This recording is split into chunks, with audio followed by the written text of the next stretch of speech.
J'ai ouvert un peu le concept de l'initiation de manière globale. Maintenant, Maître Moulema va nous développer l'initiation d'un autre point de vue un peu plus particulier. Maître Moulema, nous sommes à vous. Otep à tous. Et une fois de plus, Mbolani, Mbote. Je vous remercie.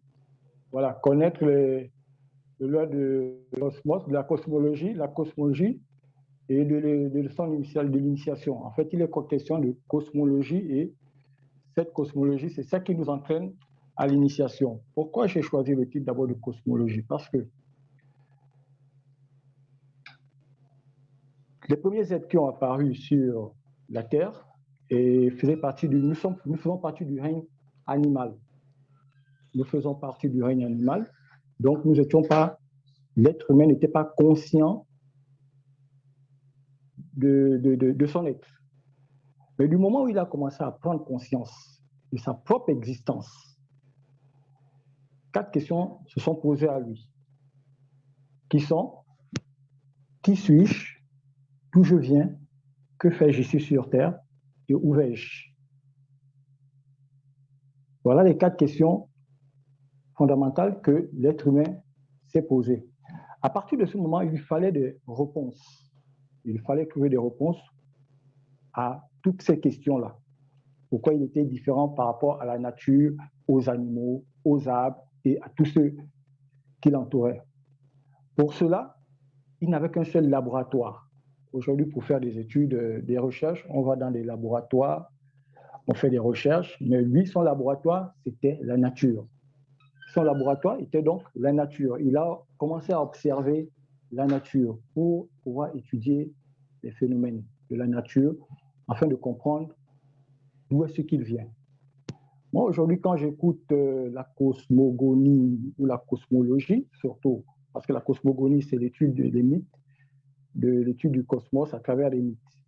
Or, la cosmologie, c'est pour pouvoir comprendre les lois du cosmos, en tirer des théories et les mettre en pratique pour monter des rites. Donc, je me suis posé la question suivante depuis un bon bout de temps. Mais comment ont-ils fait pour pouvoir nous dire que dans le monde, c'est l'état dans lequel l'univers se trouvait de tout temps avant qu'il y ait une manifestation? Du moment, puisque lui-même, il ne pouvait pas y être sur la Terre. Qu'est-ce qu'ils ont dû observer? En fait, c'est ma question de tous les jours quand je commence à cogiter ou à méditer sur ces choses. Qu'est-ce qu'ils voyaient, eux, pour pouvoir nous monter les rites que nous avons aujourd'hui dans nos traditions, la circoncision, le rite du mariage, le rite de l'enterrement du placenta, etc., etc., etc. Alors moi aussi, je me suis dit, bon, okay, on va essayer d'observer la nature et puis on va essayer de comprendre. Quand nous n'avons pas d'initiation, vous allez voir que souvent on dit c'est un rite de la petite mort. C'est le thème qui est utilisé. Donc, je prends un exemple très simple. Lorsque vous voyez le lever du soleil, observez bien le lever du soleil. À l'horizon, vous avez l'impression que le ciel touche la terre. Donc, de l'autre côté, c'est le coucher du soleil. Donc, à l'ouest, c'est le coucher du soleil. Donc, lorsque vous voyez le soleil qui descend, vous avez l'impression qu'il rentre sous terre. De l'autre côté, à l'est, vous avez l'impression qu'il sort de sous terre. Déjà, à partir de là, ils avaient compris pour eux que le fait que le soleil aille sous terre et réapparaisse de l'autre côté, donc il fallait déjà qu'ils enterrent leur mort. Ça, c'est un concept qu'ils avaient déjà compris. À partir de là, l'initiation, il fallait découvrir maintenant le reste des lois qui pouvaient régir ce cosmos à partir de la Lune, des étoiles et toutes les observations qu'ils pouvaient faire. Je vais prendre un exemple qui est simple encore. Une conjonction lunaire, c'est-à-dire une conjonction entre la Lune et le Soleil, qui donne une nouvelle lunaison, a pu faire comprendre à nos ancêtres le principe de l'androgynité. Parce qu'ils ne pouvaient pas étudier quelque chose dont ils ne voyaient pas. Non. Il fallait qu'ils le voient. C'était devant eux. Ils n'ont pas inventé des choses dans le hasard. En voyant cette conjonction Lune-Soleil, le principe de la progénité est né, ce concept est né. Et vous verrez que lorsque le soleil, la lune se séparent du soleil, la lune va du côté gauche du soleil. Un concept qui a donné encore que la femme sort du côté, sort de la côte de l'homme, ou encore le fameux mythe de celui dont on a percé la côte gauche. C'est de là où vient ce mythe. Ce mythe. Donc, à partir de là, ils ont vite compris que l'homme était double, qu'à part l'être physique, il y avait son double. D'où le rituel déjà de l'enterrement du placenta qui est né. Mais pour qu'on puisse comprendre pourquoi il fallait maintenant initier les gens, pourquoi y avait-il les rites de l'enterrement du placenta, pourquoi y avait-il les rites du mariage, pourquoi il fallait faire tous ces rites, c'était tout simplement pour s'harmoniser au nétéro, donc aux énergies divines. Mais pour comprendre maintenant pourquoi il y avait l'initiation, il est souhaitable qu'on laisse par exemple les ancêtres eux-mêmes parler.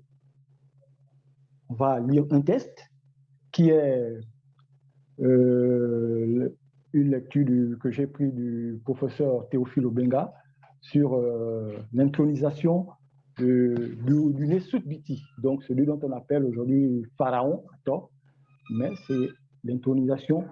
Comment ça se passait? Le Nesut-Biti est choisi par les dieux pour régner. Pour cela, le dieu lui donne les attributs tels que la paix, le pouvoir, la stabilité, la vie, les aliments, etc. Ayant été choisi par les dieux, il devient lui-même divin. Son corps est donc façonné de la matière divine sortie de l'eau des dieux. C'est Amon-Ra qui le choisit et l'annonce à Thoth, qui le consigne et le signifie aux 15 prêtres divins, que Amon-Ra a choisi un tel pour être pharaon. Il est purifié, couronné par les dieux et conduit vers le sanctuaire pour faire la montée royale. Là, il restera seul, discutera avec Amon-Ra et les prêtres divins cachés là-bas. Ils lui remettent les clés du royaume et en sortant de là, il devient illuminé, reçoit les instructions concernant sa mission. 7 Éorus participent à son couronnement. L'un a une couronne rouge et l'autre une couronne blanche. C'est un rajout. Il prête serment devant le clergé sacerdotal dans la langue de sa mère et devient ainsi le roi de la Haute et de la Basse Égypte. Maintenant, ça c'est un rajout que j'ai mis.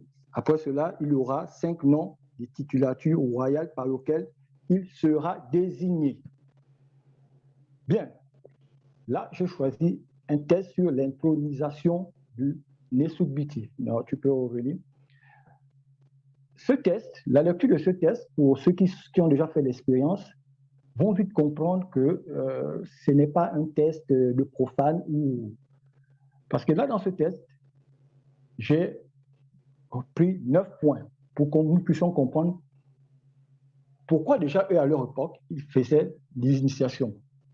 Et qu'est-ce qu'il y a comme énigme cachée dans ce test d'intronisation du roi, du pharaon. Le premier point, c'est le roi est choisi par les dieux. Donc, ces dieux qui le choisissent, qu'on dit Dieu, et qui est écrit en français, en réalité, ce sont les ancêtres. Il est choisi par les ancêtres. Il n'est pas choisi par... Parce que Dieu, c'est un concept, c'est une énergie. Donc, ce n'est pas un être. Donc, ce sont les ancêtres qui le choisissent. C'est le premier point. Il est comparé à la matière divine sortie de l'eau, c'est-à-dire le fait qu'il est choisi, on va le remettre dans l'état du Noun. C'est le Noun parce qu'il va être purifié, il va être baptisé. C'est cet état dans lequel on va le faire pour qu'il devienne un être divin. Maintenant, on nous dit il va discuter. Il va discuter avec Amon-Ra. Et là, je pense que pour toute personne douée de bon sens qui étudie un peu l'égyptologie, va vite comprendre que quand je dis Amon-Ra, ça veut dire imana. Imana, ça veut dire le caché, l'inconnu, l'inconnaissable. Alors, la question est la suivante. Comment un être qui est sur le plan physique va discuter avec le caché, l'inconnu et l'inconnaissable? La question, elle est simple, c'est l'initiation. Il fait une initiation. Puisque le texte nous dit qu'il va être conduit vers le sanctuaire pour faire la montée royale. C'est de l'initiation dont il est question ici. On va mettre le pharaon dans certaines conditions pour qu'il puisse prendre contact avec le monde invisible. Et une fois qu'il prend contact avec ce monde invisible, on lui remet les clés du royaume. Mais les clés du royaume ne veut pas forcément dire les clés du royaume d'Égypte. Ce sont les clés déjà de son propre destin à lui. Puisque à ce destin, il reçoit les instructions concernant sa mission. Il reçoit les instructions concernant sa mission, donc son destin. Comment il doit pouvoir gérer le peuple égyptien.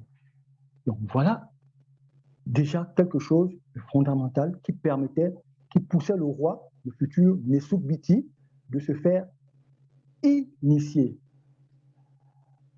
À partir de ce moment, il devient le maître de la lumière et de l'obscurité, c'est-à-dire il doit maîtriser les deux points. C'est ce que vous voyez, cette image que vous avez devant vous, où on voit l'intronisation du Nessouk-Biti avec 7 Horus. Horus, c'est le maître de la lumière, et 7, le maître de l'obscurité. Les deux forces qui font mouvoir l'univers. Pour qu'il soit un être divin, il doit être reconnu par les deux polarités. Donc, l'initiation déjà, c'est ça, c'est faire la preuve de sa divinité à travers les épreuves. Donc, il devait prendre contact avec ses plans pour pouvoir connaître ce qu'il attend sur son parcours et de pouvoir les surmonter. C'est ce qui pousse aujourd'hui à ce que nous fassions d'initiation. Cette graphie est composée, il y a le pied qui est codifié D28 selon le tableau d'Allen Gardiner, du linge plié S29, du poisson bulti ou tilapia K1 et de la graphie de la marche D51. Donc, le déterminatif, il y a deux sémantogrammes dans cette graphie, qui est le poisson et le mouvement de la marche. Et c'est codifié, c'est translittéré BES, qui veut dire être initié. Donc, vous voyez déjà que nos ancêtres parlaient déjà eux-mêmes de cette initiation.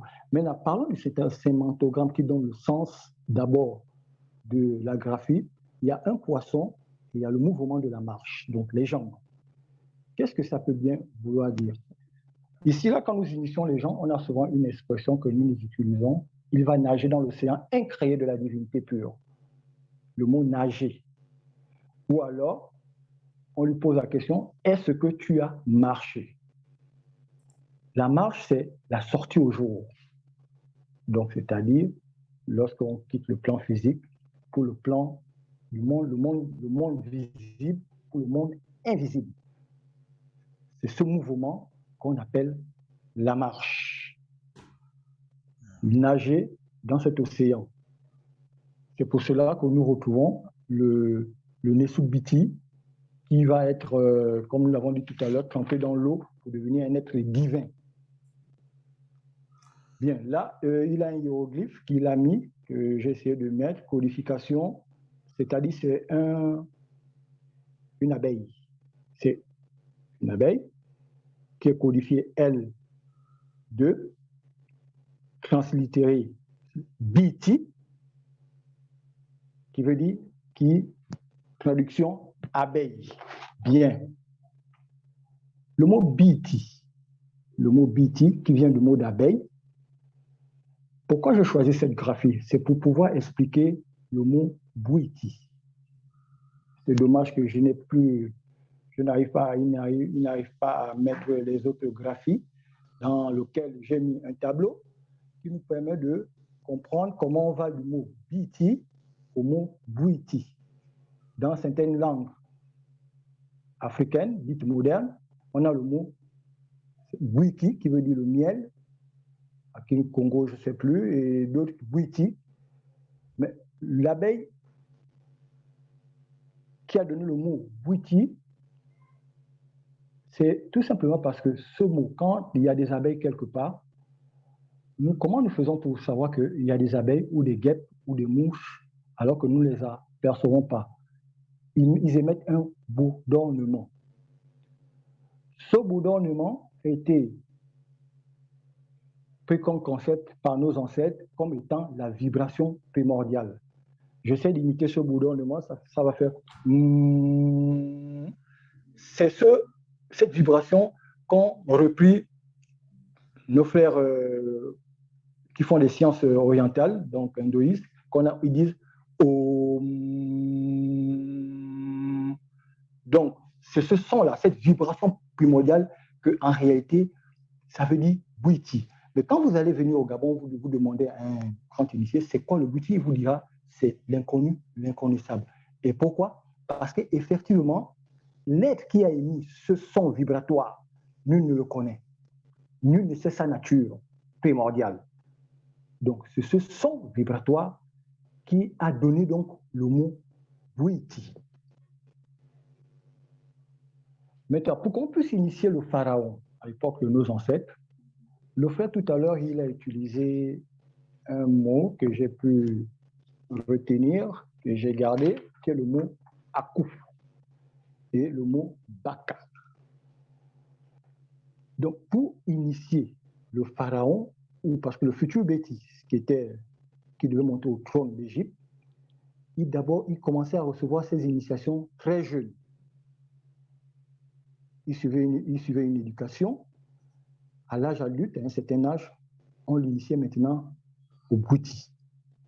Et pour que cette initiation puisse se faire, on allait chercher ces pygmées qu'on appelle aujourd'hui Baka ou Bayaka. Mais ces mots-là, Baka, Bayaka, ne sont pas des noms de tribus ou d'ethnies. Non. C'était des fonctions de prêtrise qui étaient utilisées pour ces pygmées-là. Dans Baka, vous avez le Ba et le Ka d'Horus. Et ces pygmées-là étaient appelés des Akou.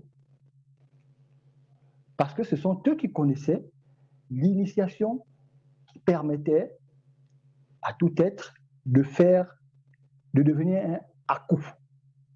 Donc de faire le Ak avec l'énergie primordiale. C'est eux qui connaissaient le rite. Et c'est pour cela que l'un des rites importants de l'Égypte antique est celui de notre livre sacré, de ce qu'on appelle la sortie au jour. C'est eux qui connaissaient qu'est-ce qui se passait selon le questionnement qui se sont posés. Qu'est-ce qui se passait lorsque l'homme, une fois, quittait son corps physique pour pouvoir se retrouver dans cet océan. Donc, on allait les chercher pour donc venir initier le futur Nesut Biti, afin que ce dernier puisse prendre contact avec ses ancêtres, avec les Nétérous, et qu'il puisse connaître quelle est la mission qu'il a à faire. À partir de là, comme je l'ai dit dans le test, le futur roi avait ce qu'on appelait des noms qui lui servaient de titulature royale. Nous, aujourd'hui, on appelle ça dans notre jargon des noms ésotériques. Ce sont des noms ésotériques qui lui étaient donnés, mais qui étaient des corps ontologiques de sa nature propre, ce qu'on appelle totem. Par exemple, si je prends Moulema, Moulema n'est pas un nom que j'ai ramassé, non, je l'ai eu en initiation.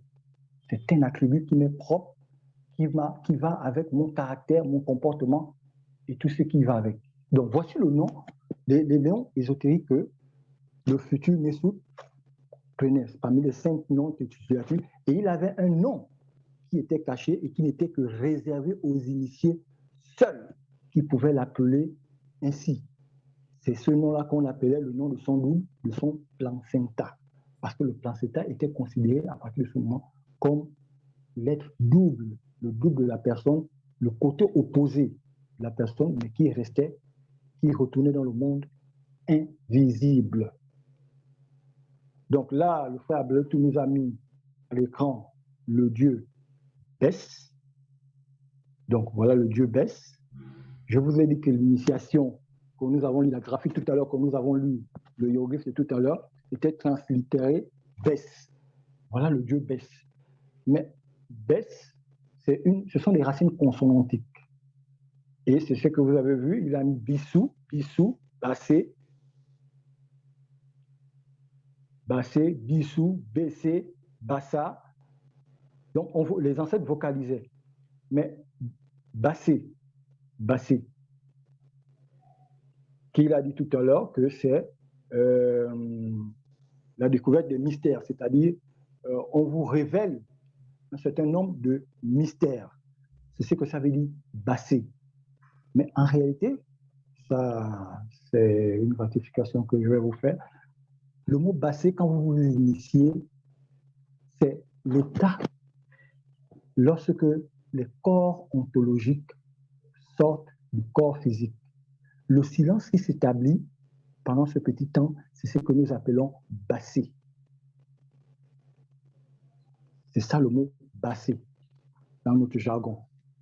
Donc le dieu Bès, là vous avez le dieu Bès. La science permet aujourd'hui, grâce à la spéciation qui est en biologie, le processus évolutif par lequel de nouvelles espèces vivantes se forment à partir d'ancêtres communs, de prouver que l'humanité a des ancêtres communs.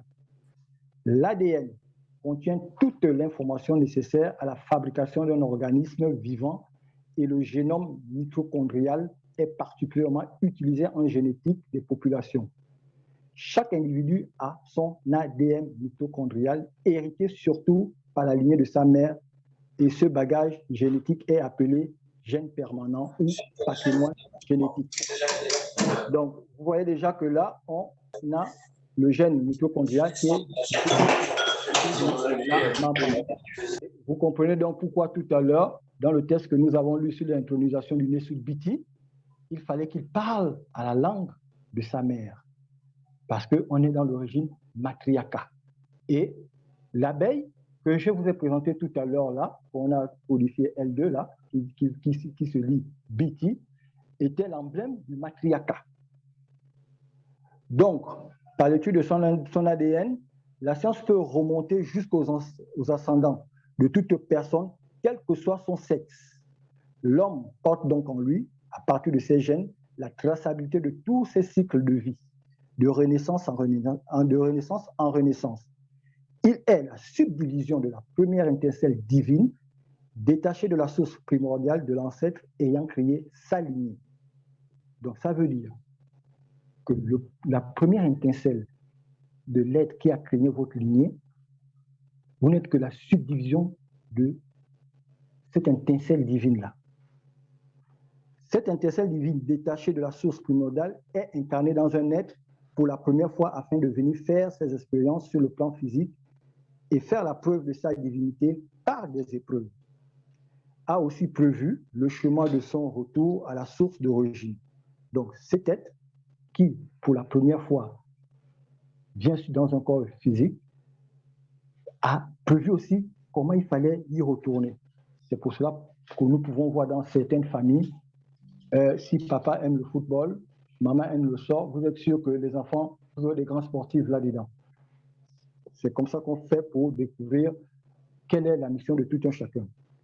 Vous qui êtes la subdivision de cette étincelle divine, ayant créé votre lignée, en vos gènes se trouve aussi le même chemin de retour à la source d'origine. Puisqu'en vous, il y a la traçabilité de votre vie antérieure inscrite dans vos gènes, ainsi que la traçabilité de votre vie présente, allant de votre naissance à votre enfance jusqu'à votre âge adulte, c'est-à-dire tout ce qui a pu être fait sur vous durant votre enfance et même si vous n'aviez pas été conscient, est enregistré dans vos gènes. Alors, le passé, le présent et le futur est inscrit dans vos gènes. En absorbant l'ongobé, ce que nous appelons qui est la plante sacrée chez nous, durant une initiation, il activera tous vos gènes et vous fera plonger dans une vision panoramique ou une audition de votre moi intérieur. Ainsi, vous pourrez voir ou entendre à l'intérieur de votre être, votre passé, votre présent ou votre futur qui n'est tout autre que ce que vous devez faire pour réaliser votre destin, qui permettra de faire votre retour à la source primordiale et pourquoi pas réparer les erreurs causées durant vos vies antérieures. J'étais obligé de lire ça parce que dans le texte original, il y a quelque chose que j'avais enlevé. Bon, là, comme je suis obligé de lire. Donc, ça veut dire que l'initiation va vous permettre de pouvoir connaître quel est votre destin. C'est-à-dire, qu'est-ce que vous faites sur le plan physique? Est-ce que vous êtes là seulement pour manger, dormir, avoir des femmes? Est-ce que c'est ça que tout être est venu faire? Aujourd'hui, beaucoup de personnes se plaignent. Beaucoup de personnes se disent « ma vie n'a pas de sens ». Beaucoup de personnes ne comprennent pas qu'est-ce qui ne vont pas dans leur vie. Là, même tout à l'heure encore, j'ai depuis hier un frère qui m'a envoyé un message d'une sœur kémite qui n'a que des problèmes. Quand je vais faire la consultation, je vois qu'elle a un nom avec lequel qui est un aïeux a des soucis. Donc, aujourd'hui, on se déconnecte de nos ancêtres. Donc, le fait déjà d'aller en initiation, c'est déjà commencer par rentrer en contact avec ces ancêtres-là. Et l'objectif, d'abord, c'est votre propre monde intérieur, avant d'être un monde extérieur. C'est d'abord le monde intérieur que nous scrutons. Parce que deux personnes en initiation ne vont pas voir les mêmes choses. Ce n'est pas possible. Chacun aura sa spécificité. À partir de là, que vous prenez contact, puisque aujourd'hui, on voit des frères kémites d'Europe qui retrouvent la traçabilité de leurs ascendants en Afrique. Donc, tout est inscrit dans ces gènes. À partir de ces gènes-là, on peut donc remonter jusqu'à... Il y en a même qui arrivent à faire des expériences du Noun. Parce que c'est inscrit dans les gènes. Et là, vous commencez à comprendre quelle est votre mission. Et cette mission, quand vous commencez à connaître pourquoi vous êtes sur Terre, vous n'avez plus à envier qui que ce soit, vous n'avez plus à chercher à devenir milliardaire si ce n'est pas inscrit dans votre destin. Vous vivez en fonction de votre mission. Une fois que vous savez qu'une fois que votre mission est terminée, vous savez que vous allez répondre des actes que vous avez posés par rapport à cette mission. Voilà un peu pourquoi l'UNESUT se faisait initier. Mais aujourd'hui, nous sommes au temps moderne. L'initiation ne peut plus être comme avant, il est ouvert à tout le monde. C'est vrai qu'il y a encore des initiations qui sont fermées parce que moi, je vais vous dire que pour le Dissouba, on n'accepte pas de vous prendre n'importe comment. C'est suite à une consultation qu'on vous dira si vous pouvez ou pas vous faire initier. Et même encore aujourd'hui, dans l'initiation du côté du Nord, vous devez vous faire consulter avant qu'on vous accepte en initiation pour savoir si les ancêtres sont d'accord de vous recevoir de l'autre côté. Donc, ces initiations permettaient aujourd'hui à ce qu'aujourd'hui, on a par expérience des personnes qui viennent parce qu'ils ont des problèmes de santé, parce que ça ne va pas, et ainsi de suite. Mais quand on va regarder, c'est parce qu'ils ont une mission et ils ne sont pas en train de faire leur mission. Ils s'occupent plutôt d'autres choses, d'autres futilités. Ils veulent le bien matériel, ils veulent ceci, ils veulent cela. Mais ce pourquoi ils sont quittés de l'autre côté, ils ont dit aux ancêtres que nous retournons sur Terre pour ceci, cela, ça. Ils ne le font plus. Donc, l'initiation, d'abord, c'est commencer à se découvrir soi-même. Le connais-toi toi-même et tu connaîtras les dieux et les astres. C'est se découvrir soi-même. Voilà déjà, comme il a dit, à partir de l'initiation, une fois que vous avez fait cette expérience, maintenant, on commence à vous éduquer, à vous donner une formation, à vous permettre de comprendre l'univers, le cosmos, comme la nature, comment tout ça fonctionne et comment vous devez vous harmoniser avec cet ensemble. Voilà ce que c'était l'initiation. Tu peux te mettre vers la fin du tableau, là. Il y a quelque chose que j'ai écrit qui est en fin. qui permettait de comprendre. Je ne sais pas, tu m'écoutes, Abaltoum? Ouais, c'est là. Voilà. Ça, c'est faire la preuve de sa divinité. C'est trop gros chez moi. Maintenant, vers la fin, j'ai essayé de mettre la première grève je voulais parler de la première grève de l'humanité, c'est-à-dire la première fois que le peuple qui est à la base de la civilisation africaine, la première fois qu'il y a eu la première révolte qui était en Égypte, une révolte paysanne, où les paysans, face à de l'injustice sociale, réclamaient l'accès au rituel de l'immortalité, de la momification. Bon, je voulais attirer l'attention aux frères internautes. Vous voyez un peuple qui fait une revendication. Il y avait plusieurs d'autres. Hein. Il y avait des problèmes sociaux. Mais il réclame quand même l'accès au rituel de l'immortalité. Pourquoi? Parce que ce rituel n'était que dédié au pharaon, au Nesupiti. Il était le seul qui avait droit au rituel d'ensevelissement de l'immortalité de l'âme. Ensuite, lorsqu'il a commencé à avoir des revendications, les prêtres ont eu accès. Le peuple était enterré comme on enterrait tous les autres. Mais pourquoi ils avaient de l'importance sur ce rituel? Pourquoi faire une grève? Parce qu'on veut avoir accès à l'immortalité de l'âme. C'est parce qu'ils avaient parfaitement compris que ce processus, le corps physique, n'était que de l'énergie. Et que en enterrant une personne avec un rite bien approprié, il se mettait directement en connexion et en harmonie avec les forces cosmiques pour pouvoir retourner à la source primordiale. C'était ça qui était important pour nos ancêtres. C'est pour ça que le livre sacré de nos ancêtres, c'est la sortie au jour. C'était le livre sacré, ce qu'aujourd'hui les autres ont comme Bible.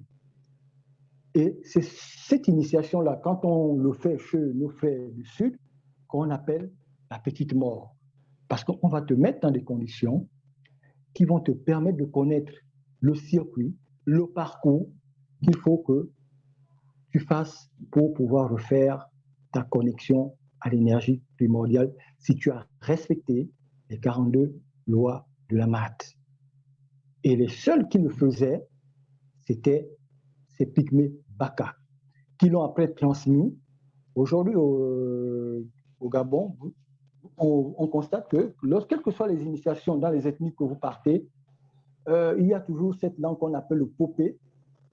Les chansons et tout sont une langue qui était parlée par ces pygmées. Donc, ils ont été à la base des premiers rites de l'humanité. Ce sont les premiers à faire les rites. Ce sont ces pygmées-là. Donc, ils ont donné les rites à tous les autres, qui les ont adaptés pour qu'ils puissent le pratiquer à leur manière, selon les endroits dont ils se retrouvaient, dont ils restaient. Donc là, on n'a pas pu avoir peut-être là l'écran assez bien, mais j'espère que j'ai essayé, pour ne pas être long, puisque nous voulons répondre aussi aux questions-réponses. Mais voilà un peu grosso modo pourquoi il y a eu l'initiation. Parce que j'ai voulu d'abord laisser parler les ancêtres, hein, pour qu'eux, ils nous disent pourquoi ils faisaient ces initiations-là. Pourquoi il fallait que le roi, qui futur roi, pas de se faire initier. Ce n'était pas le fruit d'un hasard. Il se faisait initier parce qu'il fallait qu'il connaisse sa mission. Donc, tout un chacun est appelé à découvrir. Moi, aujourd'hui, j'ai des initiés qui connaissent parfaitement quel est leur destin, qu'est-ce qu'ils ont à faire dans la vie. Donc, il faut découvrir ce que tu as à faire et pouvoir le faire avant de quitter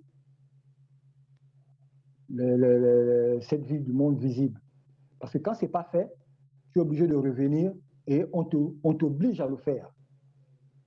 Et c'est là où on voit des personnes qui se retrouvent avec ce qu'on dit communément un karma lourd. Tu es appelé à faire ça, tu te bats avec la vie de gauche à droite, ça a l'air de ne pas aller. Il faut donc se découvrir soi-même.